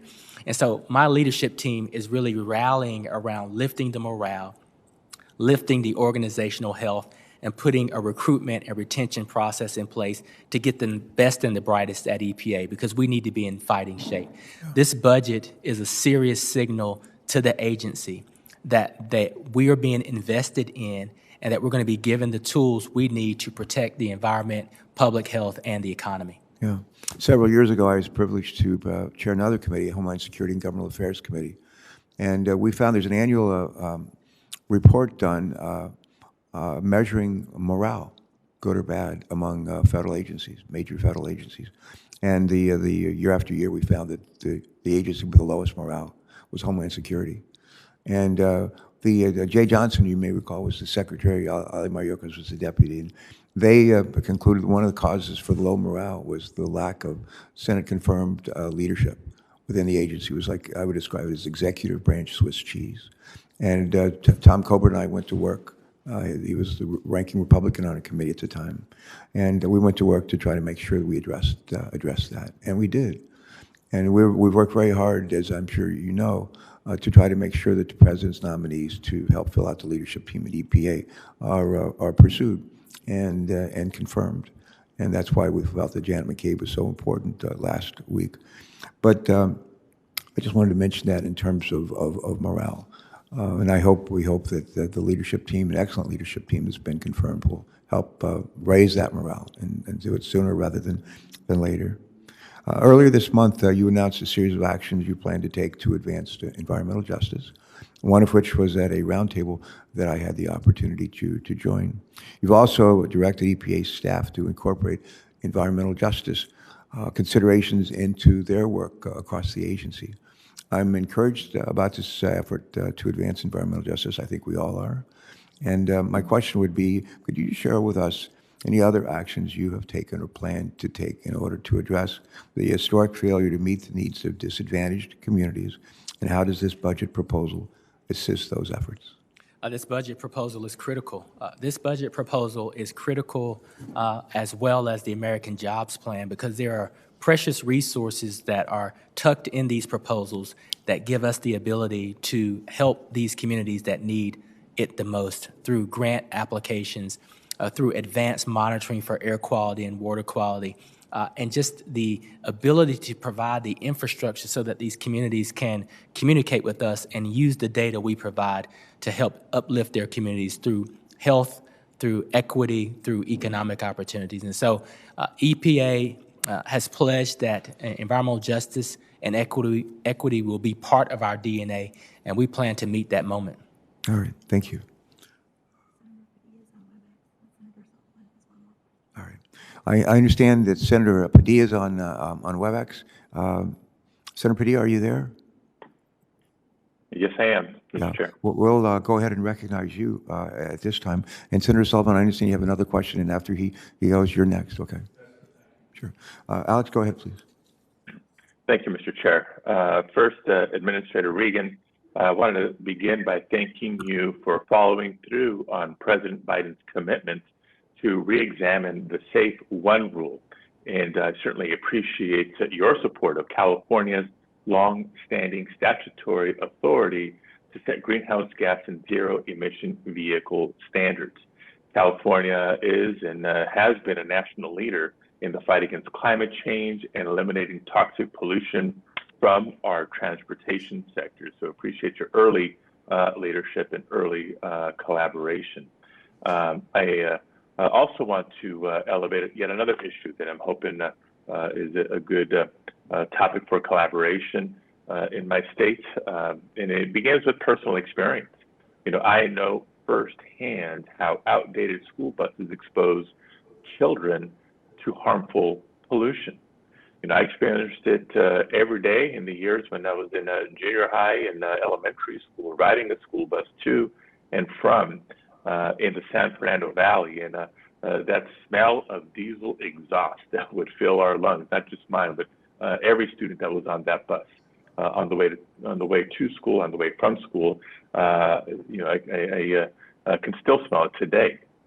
But speaking of today, we know that there's 25 million children across the United States that are still exposed to the same diesel exhaust when they ride 500,000 predominantly diesel buses.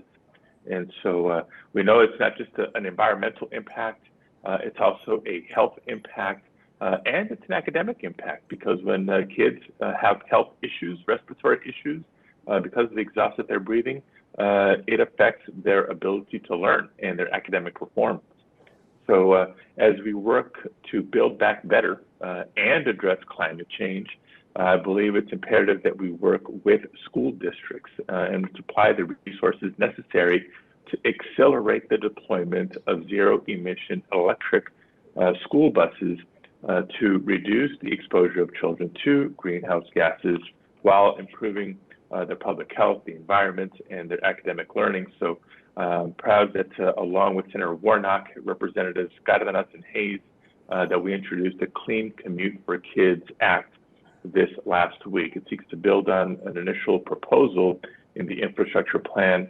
It goes just a little bit bigger, goes just a little bit longer to accelerate this transition. So, long way of asking Administrator Regan why you believe this plan to work with districts to accelerate the transition to zero-emission electric vehicles is good and leads us to a more equitable, sustainable transportation infrastructure. Well, thank you for that, and thank you for your leadership. And I agree with you that electric school buses are critical for not only the health and well-being of our children, the precious cargo as they go to and from school, but to the point you just made, it really has an impact not only on them physically, but mentally and emotionally as well, if they cannot breathe while they're sitting in class attempting to learn. Another benefit of electric school buses, though, and I've had this conversation with rural electric cooperatives, is once that precious cargo is dropped off and those school buses are parked, their batteries become available to plug into the grid and begin to provide a level of reliability and certainty to that grid that they don't have to rely on dirtier fuels, fossil fuels, and the like. So there's a win-win there. There's a transportation piece to that. There's a public health and education piece to that. But then you dovetail back into infrastructure. And electric vehicles in general can help shore up our grid and grid reliability and capabilities. And I think electric vehicles are just so important for greenhouse gas emissions on the road as well as those that are generated through electricity production. So, thank you very much. I just have limited time left. I want to tee up at least one other issue that we've discussed in the committee prior, and that has to do with not just the need to invest in water infrastructure, but water affordability. We know that in California alone, 1 in 8 households in my home state are a little bit behind, or more than a little bit behind, on their water bill to the tune of $1 billion. And it's a much bigger number across the country, as you can imagine. So as we work towards investing in our infrastructure, can you just speak to the wisdom of a national water affordability program? People struggling to just keep up with water rates, let alone face higher bills to help fund some of the infrastructure investment that's needed. It's critical that we focus on water affordability, and we're doing that through our 2022 budget request. We're also doing that throughout the president's request of $111 billion in the American Job Plan. Water affordability is critical, and the good news is EPA has experience here.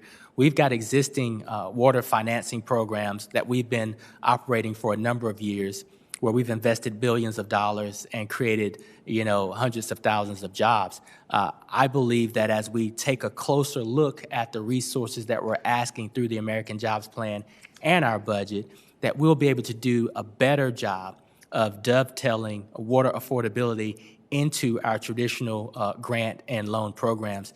And to the point you just made, there are so many water systems across this country that cannot afford a zero-interest loan because they're just in that bad a shape. And that's where the grant programs come in to help them begin to tread water a little bit better.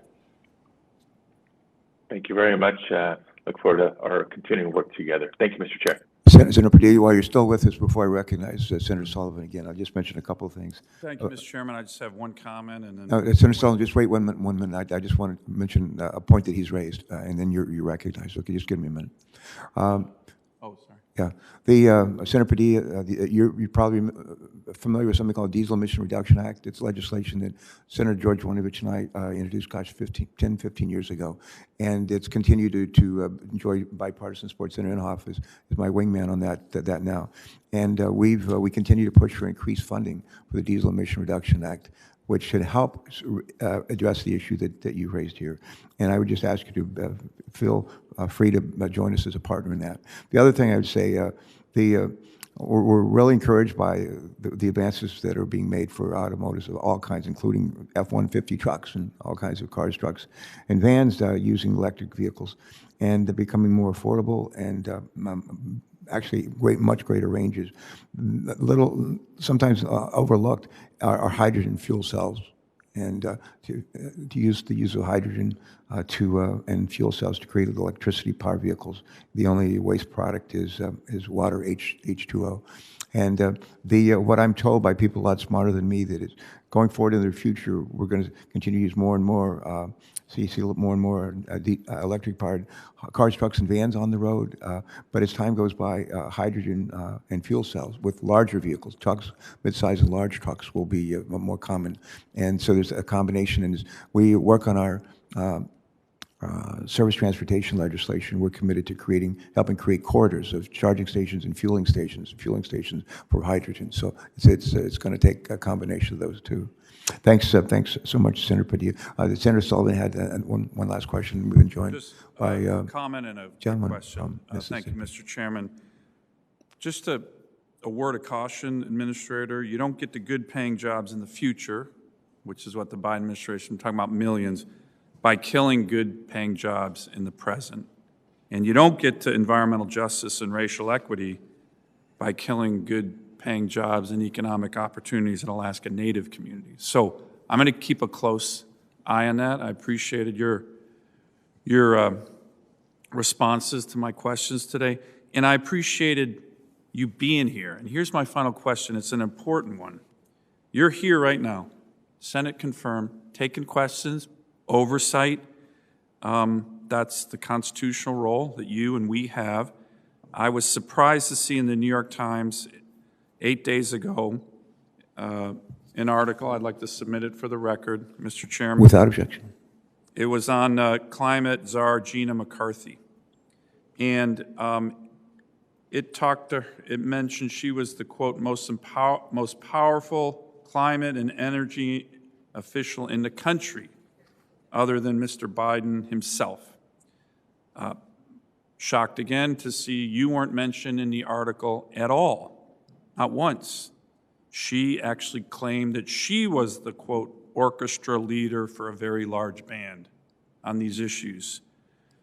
You might recall my concern, Senator Capito's concern during your confirmation hearing, that she would be, with her radical, activist-driven views, out of the mainstream.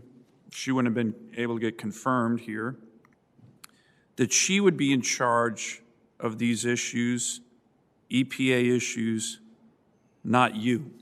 And this article, again, just 8 days ago, led me to raise this question again. We can't call her to do what you're doing. And again, I appreciate what you're doing, to testify, to have oversight, to hear what she's really up to. This article make it sound like she's driving the whole agenda, the regulatory agenda at EPA. So let me ask you this again. Is Czar McCarthy dictating the agenda at EPA? It's a concern of so many of ours. New York Times has this glowing piece about her. You're not mentioned once. Who's in charge? Who can come here and testify? Again, appreciate you testifying, but I don't appreciate the fact that her views seem to be overriding yours. Yeah, listen, I can say that I haven't read the article. I think the indication there, though, is that Gina is working across all of our agencies. And so I'm not quite sure if the article's calling me out specifically. I think what Gina it was almost all on the EPA. Maybe mentioned there is there's a whole of government role. And I think Gina's doing a really good job of conversing with me and DOT and DOE and USDA, all across the board. I can assure you that Michael S. Regan is in charge at EPA. I can assure you that when you look at the role that EPA plays in regulatory development and all the conversations that we're having, that those conversations are being had within the agency, and we're following the law, and we're exercising our statutory authority. At any given time, with any member, I am willing to show up and have a conversation about any aspect of what we're doing. And I think if we sit down and talk about what we're doing, you can pick apart everything that we're doing, and you'll see that those ideas, that information, that analysis, and that good work is coming out of EPA and the staff at EPA. Good. I appreciate that, Administrator. I appreciate you being here, answering these questions, tough questions, easy questions, but it's important for us to know who's in charge. Thank you, Mr. Chairman. You bet. A couple of years ago, Senator Sullivan, when I was elevated to being chair of the Homeland Security Committee, there was an article in the New York Times as well that indicated who the new chairs were going to be. The Democrats were suddenly in the majority, who the chairs were going to be, and it was noted that I was going to be the chairman of the Homeland Security and Government Affairs Committee. And it went on to say that I was a Senate expert on cybersecurity. I showed this to my wife, and I said, Martha, look at this. Your husband is now the Senate expert on cybersecurity. What do you have to say about that? And her response was, in the land of the blind, the one-eyed man is king. Senator Wicker. Well, thank you very much, Mr. Chairman, and it's great to be here. I will not take a lot of time. Let me just say I want to renew my invitation to the administrator to come to Mississippi and see a place called the South Delta, where in 9 of the past 10 years we've had devastating floods. And I think the administrator is going to be able to do this, Mr. Chairman. We have a plan that developers, homeowners, small businesses, environmental activists should all support. I think we finally got it right. And it absolutely does involve the environmental justice that Senator Sullivan was talking about. But these floods for the last 9 out of 10 years have devastated wildlife and destroyed many people's livelihoods. And I think we've got a plan now that enhances and protects wildlife, will save animals and fish and birds, and give certainty to people in this area that actually need help. And it's frankly, it's some of the most disadvantaged people anywhere in the country that are devastated by this flooding that we have not been able to come to a consensus about. So I just want to renew my invitation to Mr. Regan and to say I appreciate the opportunity to work with you in the future. Absolutely. And I yield back my time, Mr. Chairman, and thanks for extending this hearing.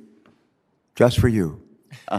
So that I could get back from my emergency visit to the dentist. Yeah, while you're here, I mentioned this earlier, but we appreciate the leadership that you and Senator Ben Cardin have provided on some aspects of our water infrastructure legislation, which will be debated and hopefully adopted tomorrow on the floor. But we're grateful for your contributions on that to you and your staff, so thank you. Thank you, Mr. Chairman. You bet. I'm going to ask a couple more questions, and I'll ask again, Administrator Regan, you okay? Yes, doing well. I said, check with his staff, make sure he's able to handle another question or two, and they said, go for it. So, as a follow-up to, I think it was Senator Kelly's question, with respect to low-income and communities of color bearing a disproportionate amount of the impact from polluted Superfund sites. According to a 2020 report, 70% of the country's most environmentally contaminated sites are located within 1 mile of federal assisted housing. I'll say that again. According to a 2020 report, this is amazing, 70% of the country's most environmentally contaminated sites are located within 1 mile of federally assisted housing. Could you talk for a minute or two about any plans you may have to address that longstanding problem? Absolutely. Thank you for that question. And, this is why the 2022 budget request and the American Jobs Plan is so important.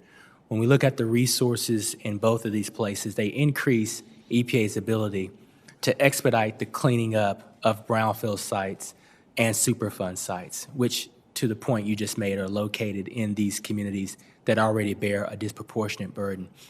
I'm happy to say that I've had a couple of conversations with Secretary Marsha Fudge and HUD to think about how we can tag team this effort as well.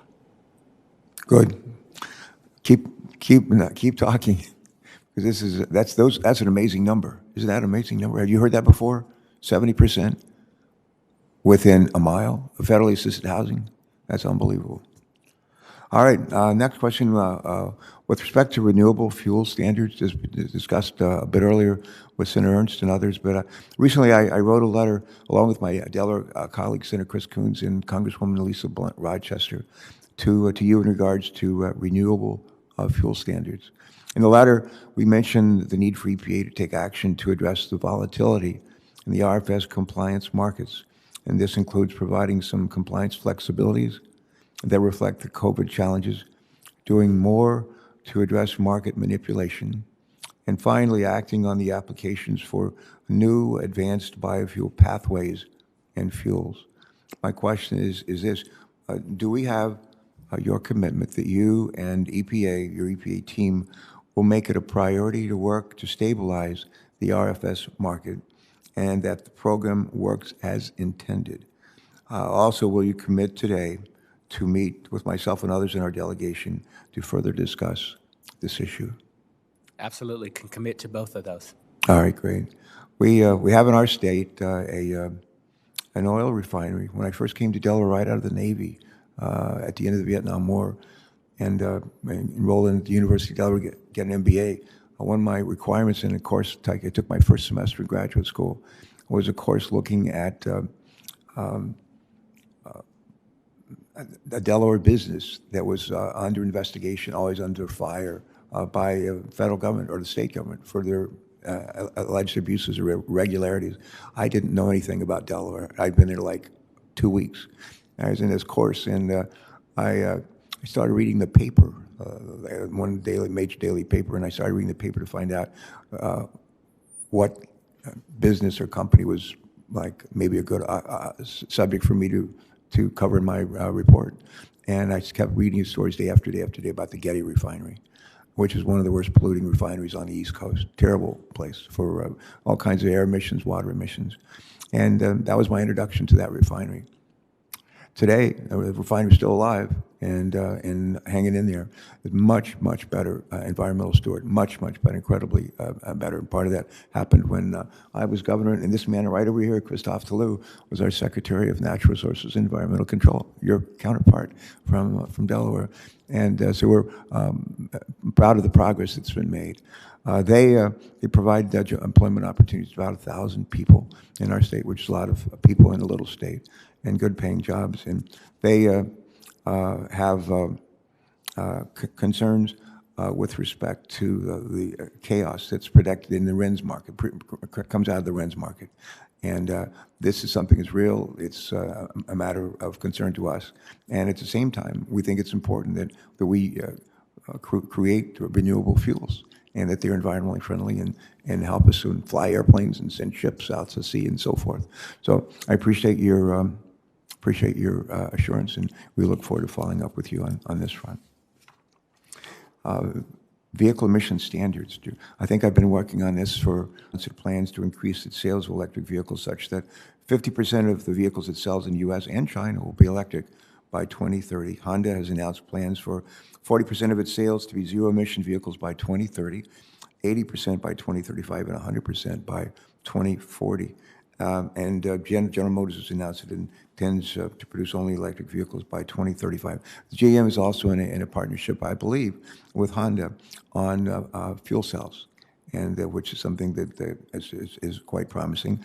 And there are a number of companies, including Toyota, very much into fuel cells with hydrogen. And I think there's at least one South Korean company, but there's a bunch of, and as I said earlier, the focus there is mid-sized trucks, large trucks, and they put out a lot of carbon, a lot of global greenhouse gases. So that's all encouraging and important.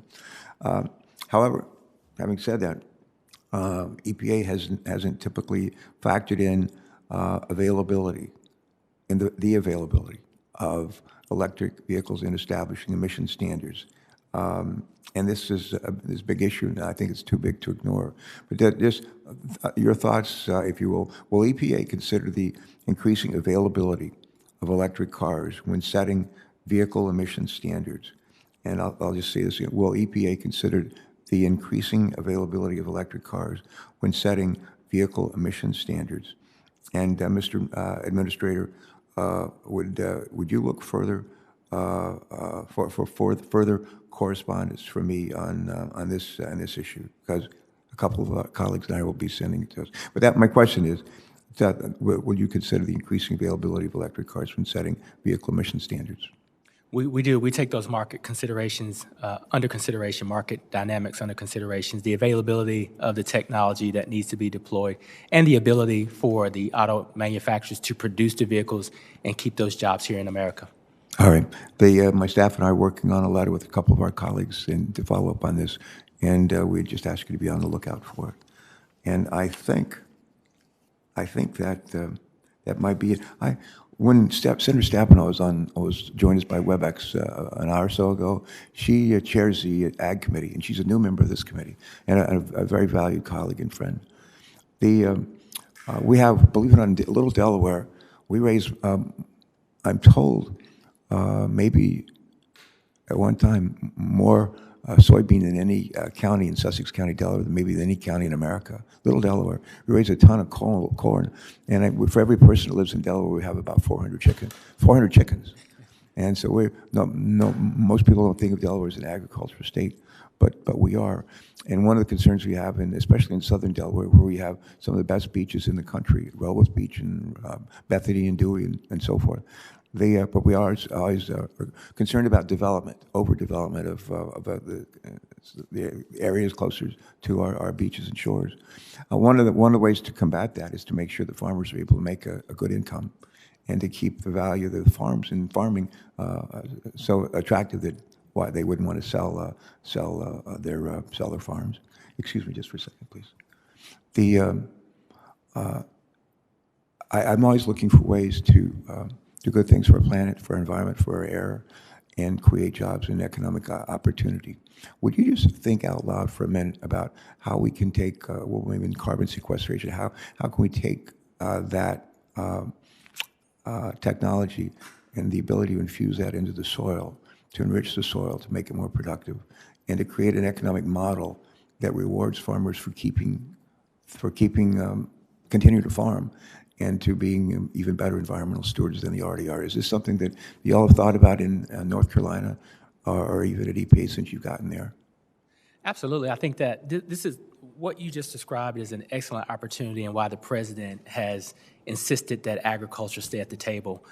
While we look at the opportunities to sequester carbon, we don't have to look at that through solely a regulatory means. It's an opportunity that USDA and farmers are proactively looking at that we need to quantify and consider as part of the equation. I think it's an excellent opportunity for all the reasons you just laid out. It keeps the farms in the family. It's a good revenue source, and it also helps with combating the climate crisis. Yeah, thank you. I mentioned earlier, and I'm not sure it was here or somewhere else. My wife and I come home from church, and we. Would you just give me? When we come home from church on Sundays, we come home and we fix breakfast in our kitchen, and we turn on the television. We watch CNN. We watch a fellow named Fareed Zakaria, and he holds forth for about an hour, and it's really interesting stuff. And this last Sunday, the last 4 minutes of his show, he spent talking about how to, in times when the sun's not shining and the wind's not blowing, how do we make sure that we have the ability to produce electricity? And he focused on next generation nuclear power, and it was enlightening and encouraging. I'm a retired Navy captain, spent a lot of years of my life not on ships or submarines, but I've been on a bunch of them. And all the 70-some years that we've been using nuclear power for ships, submarines, and aircraft carriers, not one sailor's ever died from exposure to radiation. And we have some interesting things, very interesting things that are going on in new technology with respect to advanced nuclear. It's something members of this committee have been interested in. We've passed legislation in this regard, and you don't have to respond to it unless you want to. But this is something that we think is another arrow in our quiver, and we'd be foolish to ignore it. Any thoughts you have? I'd appreciate it. I agree with that statement, and I can tell you Secretary Granholm speaks very eloquently about where that technology is and how it is applicable, especially when we look at grid reliability and reducing the carbon footprint. So I think it's an excellent opportunity to advance the cause to fight climate change mitigation.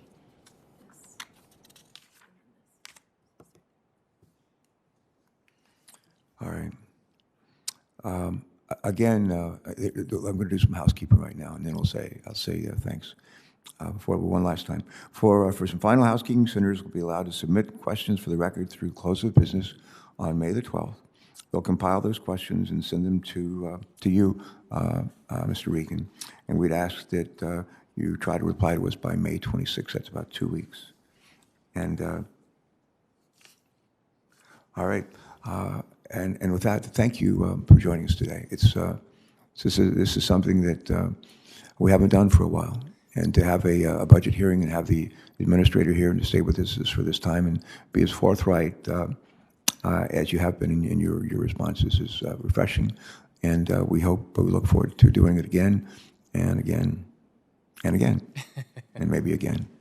Thank you so much. Our best to your family, especially that young son of yours, Matthew, 8 years old. We'll always remember how he was. You did a great job at your confirmation hearing, but he sat right behind you for 3 hours, and he won the prize. Give him our best. All right. With that, I think this committee hearing is adjourned. Thanks. Thank you, Mr. Chairman.